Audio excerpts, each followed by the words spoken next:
మా ఇంటికాడ ఏవైతేనేమో మొత్తం ఒక 50 రకాల చెట్లు ఉంటాయన్నమాట.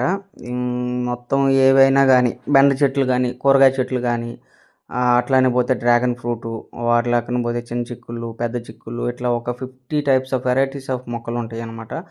ఇవన్నీ గూడా ఏంటంటే మాకు ఇంటి ఎదురు ఖాళీ స్థలానికి ఏదైతే పార్కింగ్ టైల్స్ ఏసుకోవాలో, ఆ టైల్స్ అనేవి ఏయలేదు. వాటికన్నిటిని అట్నే వదిలేసాము. వదిలేసి ఓన్లీ మొక్కలు మాత్రమే పెంచుతామనమాట.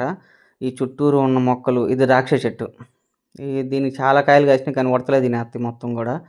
మందారం చెట్లలో అయితే 2 రకాల మందారం చెట్లున్నయి. ఎర్ర మందారం, పసుపు మందారం, తోటకూర, పాలకూర, చుక్కకూర, ఇది బొండు మల్లి. ఇది నార్మల్ మల్లి. ఇంకోటి బొండు మల్లి ఉంది. అట్లనే సన్నజాజులు గూడా ఉన్నాయన్నమాట. కనకాంబరాలు, చామంతి, చామంతిలో కూడా 2 రకాల చామంతి. తెల్ల చామంతి, పసుపు చామంతి, గులాబీ పూలు. గులాబీ పూల్లో అయితే 7, 8 రకాల గులాబీ పూలున్నయి. మొత్తం మన ల్యాండ్‌లోనే చేస్తున్నాం.